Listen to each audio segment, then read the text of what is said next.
Welcome everyone to Silver Screen Slam, where we praise those wonderful moving pictures we've all enjoyed over the past century. I'm your one and only host, Jake Brown, here to bring the best movies out there and bring them to your attention before my retirement.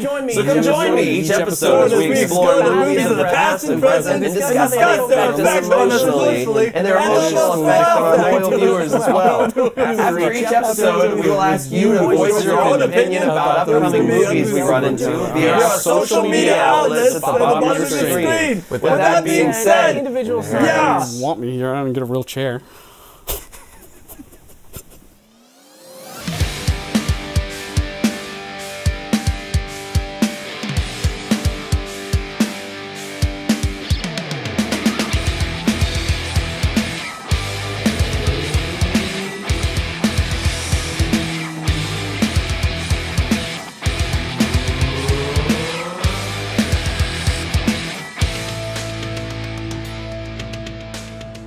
During each episode, we'll discuss a movie that we feel deserves considerable praise for bringing many positive artistic elements to the screen.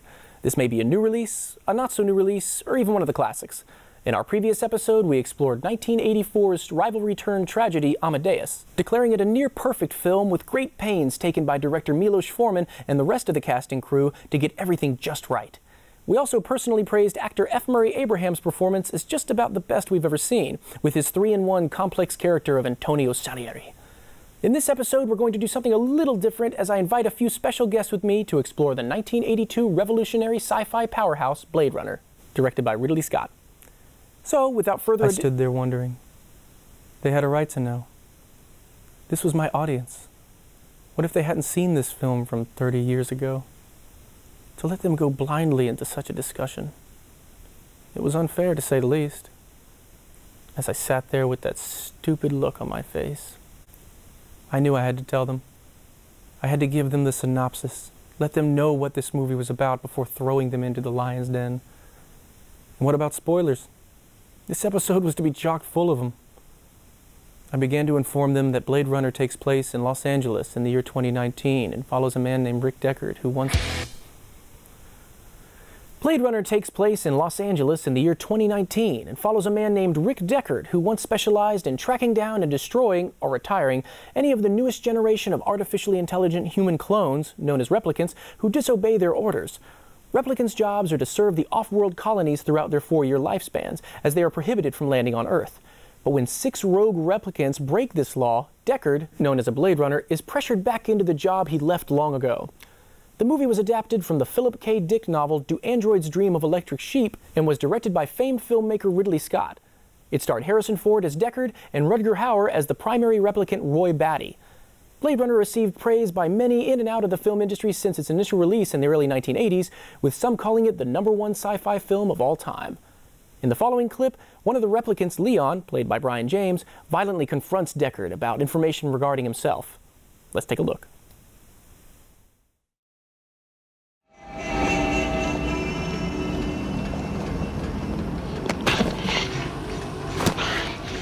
Leon, how old am I? I don't know. My birthday's April 10, 2017. How long do I live? 4 years.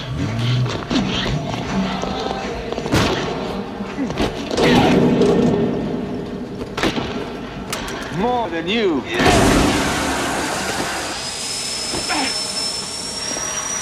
Painful live in fear, isn't it?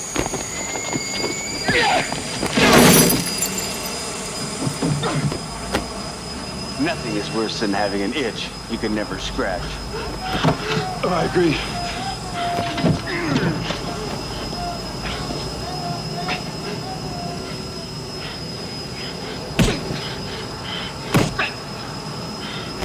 Wake up. Time to die. And with that, let's introduce our special guest for this episode. Today on the show, we have lead singer of the band The Offer and someone who is quite knowledgeable on the many movie greats out there, Nathan Simmons, as well as a childhood friend of mine who really got me into movies in general, Stephen Mincy, and Kevin. His car is getting towed. He's not even supposed to be here. Okay, let's start off with first viewings. How did each of you... Can we answer simultaneously? All of us at the same time? Hey! I don't know. I think I'll go with. I'll go through with. I guess Nathan first, since he's closest to me. Hey. Let's start off with first viewings. How did each of you get introduced to Blade Runner, Nathan? Well, my dad's a big sci-fi nerd, so I get a lot of my love for the genre from him. And Blade Runner was one of those things where I kind of knew of the reputation of the movie before I had ever actually seen it. I just knew that it was supposed to be this amazing thing. My dad was always listening to the soundtrack, and so I kind of was listening to that in the car all the time. I just had this kind of more of a feeling from the movie than having any kind of knowledge of it. And then I'd seen bits and pieces of it throughout the years, and then eventually didn't actually see it all the way through until maybe 8 years ago or so, whenever the final cut of the film came out, 2007, 2007, yeah, I think so. And it just kind of swept me away. And I was really into kind of more psychological films at the time, so seeing something that kind of took a sci-fi framework and dealt with more heady themes really appealed to me at the time. Also, I'm a big film noir fan, so that didn't hurt either. That was my first exposure to the movie. Very nice, very nice. Yeah, super nice. Super nice, some would say. Super duper nice. Steve, your first impersonations. What? Just do some for us. What is the deal with Blade Runner? What's the deal with Blade Runner? There's no blades and nobody runs. Nobody runs. Steve, shoot. Steve, what was your first viewing like? Well, Jake, my first... I'm glad you asked me that, Jake. Well, Jake, my first viewing was, I was shot. You were shot? I was shot. Shot out of a cannon? Do a movie projector screen? I'm crying. It was a violent theater. I was pretty young when I first saw it. Oh man, Jake. I'm sorry, I'm crying. This is going down in flames. I just picture Steve.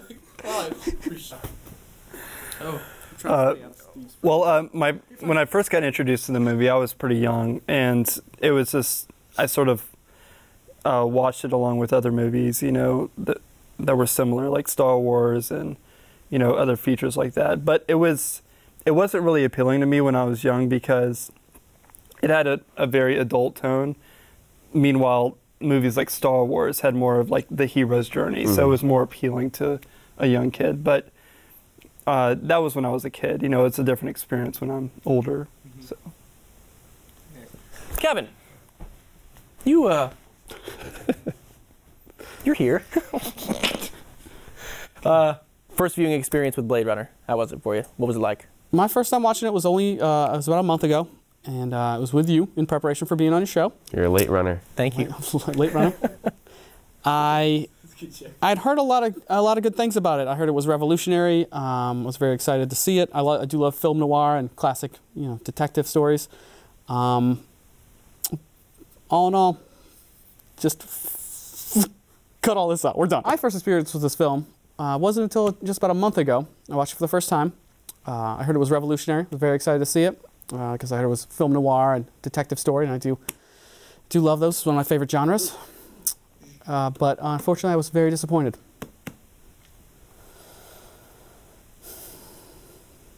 I want to go home. This isn't about you. Sorry. Okay, let's go. Okay.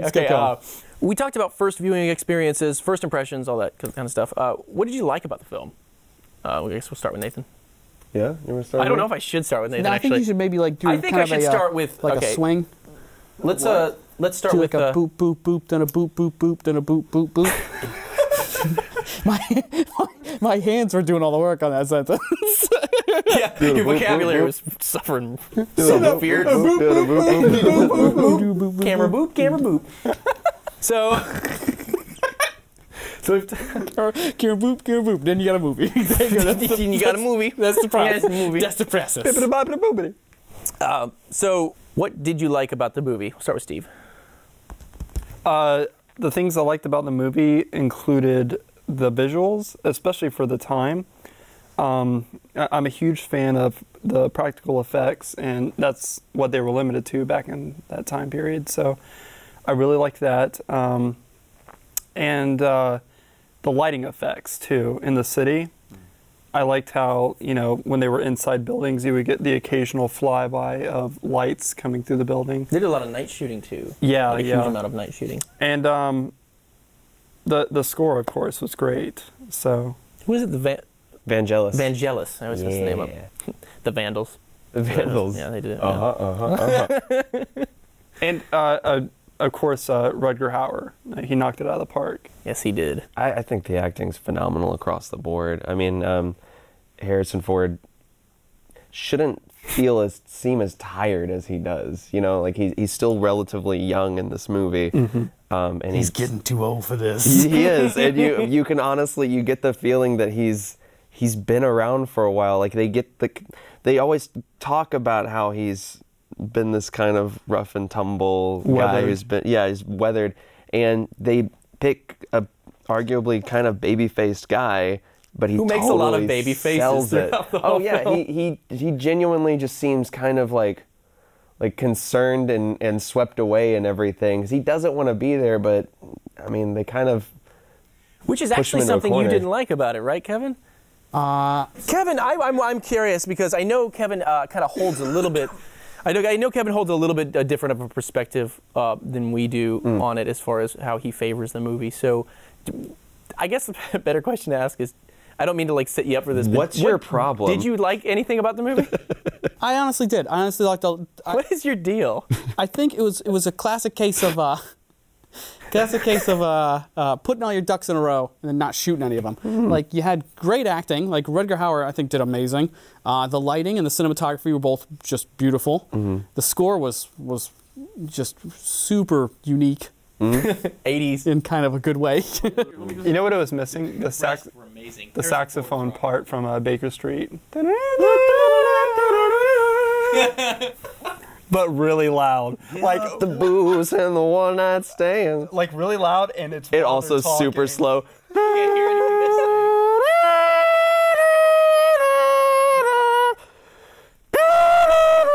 saying.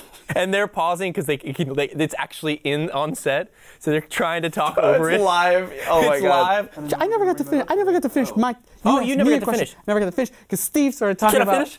Can't finish. Kevin, what else? I wanted to say is that Steve made a lot of really good points. I agree with him on pretty much everything he said, and I do think the movie had a lot of highlights. Unfortunately, I think it was the main issue was the plot, just the pacing, the plot, the action scenes, or if you want to call them that. They really fell flat. There were a lot of protracted chase scenes. Yeah, it was a lot of build up, and then just the you're right. There wasn't was much embarrassing. action. I mean, at the end, it wasn't an action movie. The Hauer fight. Like for him being that's. They talked about him being such a badass, and I was so disappointed with every one of the scenes. First scene, girl's choking him to death. He lucks out. People walk in. She has to run. Second scene, guy's beating him to death. Girl walks behind him, shoots him in the back of the head. Oh yeah. What about Daryl Hannah's character? We talked about Batty and a couple of the other characters and things like that, but what about Daryl Hannah's character, Pris? She's pretty creepy looking. I know we talked about that. Didn't you have to say something about that, Kevin?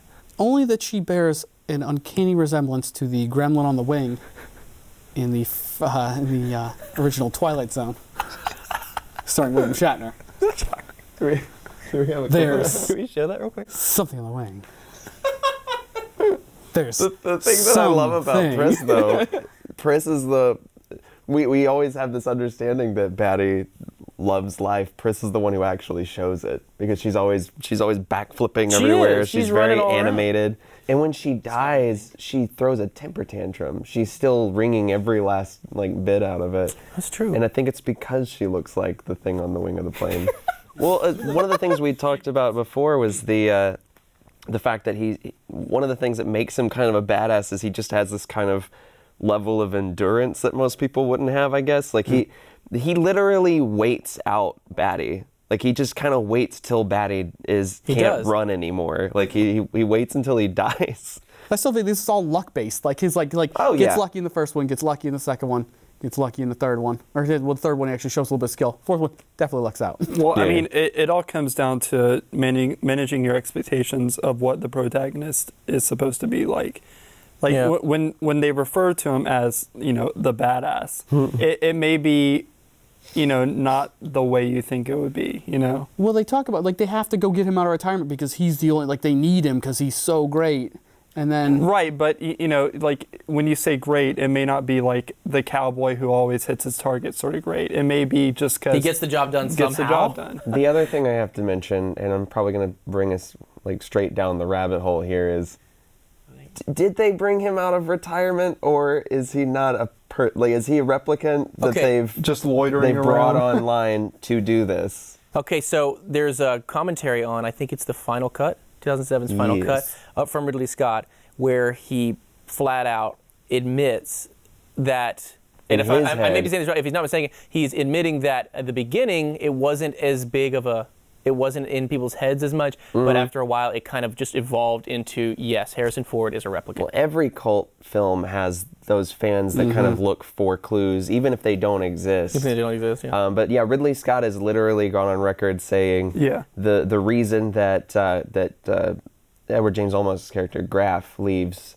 the origami unicorn for Deckard at the end of the film is he's telling him, knows. I know you're a replicant. I want you to have a fair chance to get out of here while you still have a chance. I've seen your dreams that you don't tell Yeah, anybody because about. like there's the bit where Deckard reads Rachel's file to her, and he's like, "This is a daydream that Terrell's niece has. We have a file on all of the implanted memories we've given you to make you more human."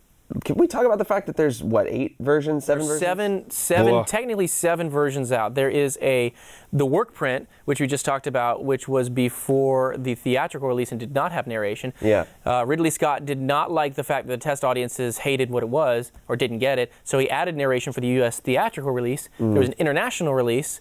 There was some There's kind also of other some studio festival. pressure to kind of like hold the audience's hand a little more. Yeah, I hate So that. in that version, that's the part, the one that I saw bits and pieces of as a kid was the one that like had narration in it. And that's the one you saw recently. You rewatched it, right, Steve? And Yeah, I've never, until I went over to your house, yeah, I had never Seen seen the it Final without Cut? narration. Without narration, wow. Now, I could suspend my belief and picture it without it, and by doing that, I would actually enjoy the movie before I saw it at your house. And that's where I like the argument that without the narration, it's better. well, because the narration basically holds your hand on every like there's literally a scene where it's like, I was looking at the photo, like, and it's just him Yeah. talking about I walked down the street to find her. Like, I can't remember the exact line, but probably the most awkward line was Yeah. after he killed, the first replicant. the first lady. oh, Salome. Yeah. Yeah.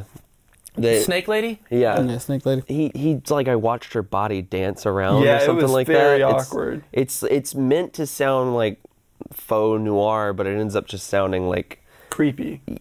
clumsy. Yeah. Well, there people talk about how Harrison Ford didn't give it his all intentionally because he hated the narration. Now, I read more into it, and apparently he did hate the narration, but he still gave it his all, but was not given proper direction. So that's why it's he just just went clumsy. into a booth and like, He went into a he's booth. like, I gave it my best shot. Just pulled a book on tape. Just He sounds super bored describing when you scenes. listen to it. It's just Yeah, so we've talked a good bit. I mean, I think we're kind of blending it together, which is fine by me. But we talked about what we do like. Gavin didn't. But what did we not like about the film? You Anything in started- particular? You started with. I I think think Nathan probably best because I don't know how. I don't think you'll have too much. I Oh, don't know. good. Oh, really? Kevin will be our grand finale. Good for you. The thing that is kind of inaccessible for the movie is the way that Deckard's not a very likable protagonist. You don't really get a sense that there is a hero of the story. There doesn't always have to be. I mean, that's kind of the beautiful thing of film noir is that everything's in shades of gray. But at some point, you kind of need something to kind of take you, out of the slime and the darkness. We need something Something to relatable. root for. Yeah, Something to root for. absolutely. And you're right, he doesn't and really have you that. kind of can because you kind of get that kind of roguish, I don't want to be here, but I'm here to do the job, Mm-hmm. But at the point where he essentially assaults Rachel in his apartment, you kind of lose all empathy for him. The closest thing to an empathetic character in the film is Batty. As far as all the characters in the movie, every single one of them, I felt like he was the most. He is the movie. I cared about him. I wanted to see what happened to him. I got when he was dying towards the end, I was generally concerned. We watched you. You cried so hard. I sobbed like a baby. Steve? Well, I mean, did we go straight to you just now, Kevin? I want to kind of save you for last. Steve, did you what? Here, Steve. I wasn't invested in any of the characters. I didn't care. Not even Roy? No, I didn't care who lived or died or anything. I was drawn to it with the visuals and the effects and stuff and the tone of the film, but it really creates a world for you to sit in with the movie. Yeah, and another thing, and I mentioned to it at your place, was for a noir, almost a detective type story, I didn't have a lot of big reveals, no big aha moments, like with Brick recently. When that movie was going along, I made discoveries with the protagonist. Oh, yeah. This movie, I felt like I was watching him color by numbers. He finds the next thing to lead him to the next set, to lead him to the next thing. It's very linear storytelling. Yeah, and I'm like, that's moving the story along, but that's all it's doing. Yeah. What about, there was an insane amount of product placement in this movie. That's something I didn't notice until you guys were talking about it the other day. And then there's it's so weird. It's ridiculous. Because it's Atari, Coca-Cola, Coke, RCA, Schlitz. That big Schlitz. Did you want to the movies that if yes? Recommendations. So movie recommendations for anybody maybe who would like Blade Runner, something else they want to see similar to it. Something along those lines. I know you've mentioned it on a recent show, but I would definitely recommend Ghost in the Shell. It plays with a lot of those artificial life versus actual life. What is humanity? The kind of heady themes. Also, it's just been re-released on Blu-ray, and it's gorgeous. Yes. So definitely check that out. All right. Steve. For people who enjoy... Steve, what's your recommendation? For people who enjoy Blade Runner or the dystopian future setting, I would very much so recommend Children of Men, which is on my top 5 easy, and Looper, which I really enjoyed. Especially, it's one of those movies, like you mentioned earlier, that every time I watch it, I take away something different every time. Mm-hmm. Nice. Kevin, suggestions for future movies? I don't watch other movies, not future movies. I don't watch movies. Any movie. Kevin, we just found Kevin outside. Super Mario Brothers? Super Mario Brothers. Johnny the Legs Leguizamo. Johnny Legs. Johnny Legs. As I like to call him. If you like the detective aspect of it, the good trying to find the evil, I would probably suggest No Country for Old Men. I like the track, but that was more of a one person tracking another person with the law chasing the second person. It's another movie with kind of sparse dialogue too that kind of lets the action tell the story. It's Cohen. One of my favorite movies. It's a great movie. Didn't you want Kevin to have his bad? Oh, Kevin, you gotta have your bad. All right, Kevin. I mean, that's not that's not my show. What is your my gripe with the movie? I don't know if I've already. I feel like I'm gonna just bang this dead horse with a stick. All right, so what's bang this dead horse? Beat was the word I was looking for. This got weird. I gotta go. Okay, Kevin. What did you find bad about the movie? Let's keep it short. I had a lot of problems with it. I had a lot of problems with the pacing. I had a lot of problems with the main character. It was really hard to connect with. He was very kind of almost emotionless. Robotic? Almost robotic. Bum. But I think that's really where it suffered, because, like I said, the acting was. I felt compassion for for Roy and for the girl. Pris. Zora? No, the girl that he R-worded. Oh, Rachel. Oh, Rachel. Rachel. Yeah. I didn't really care much about what happened to Harrison Ford. I thought he was just getting by on luck, and he just he shuffles around and he does a good job finding them. But then once he finds them, he finds one. He finds one. He gets lucky with the second one finds him.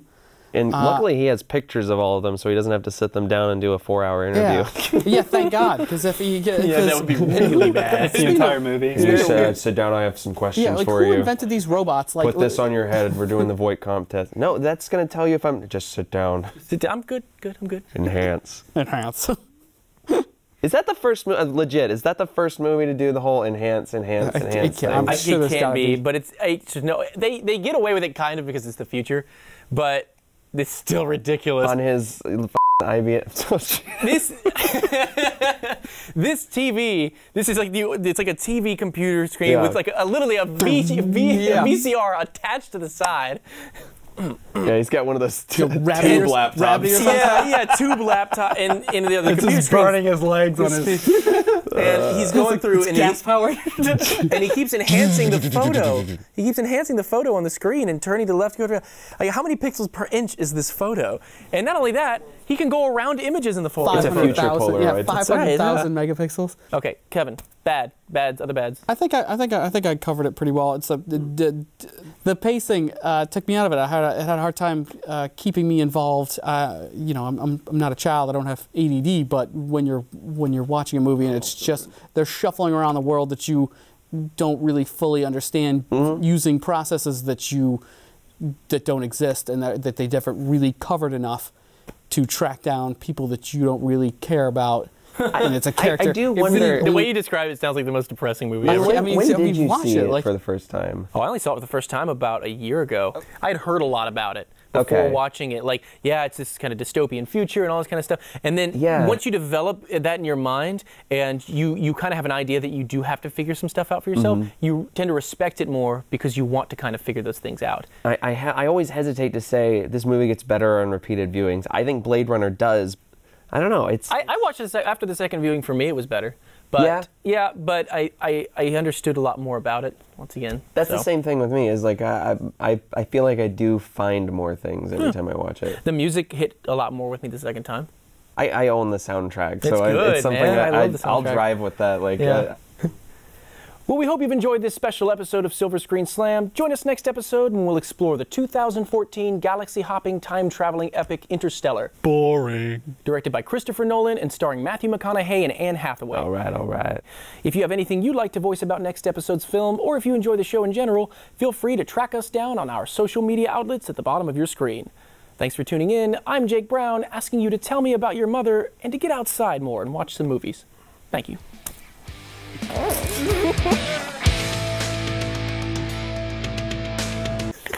Baby girl, I live my life like a gremlin on a wing.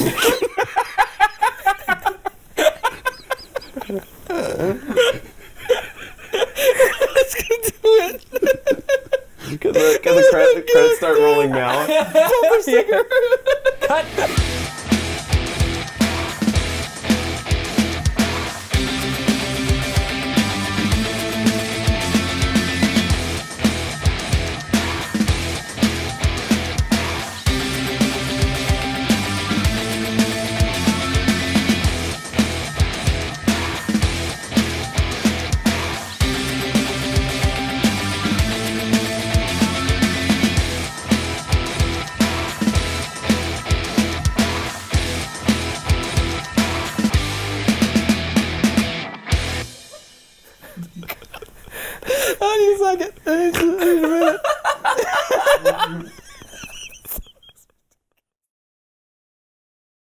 I feel such a connection to this movie, and it's funny because it's not something I've watched a zillion times. It's just something that I hold very close to my heart, and I can't wait for Blade Runner 2, The Legend of Curly's Gold.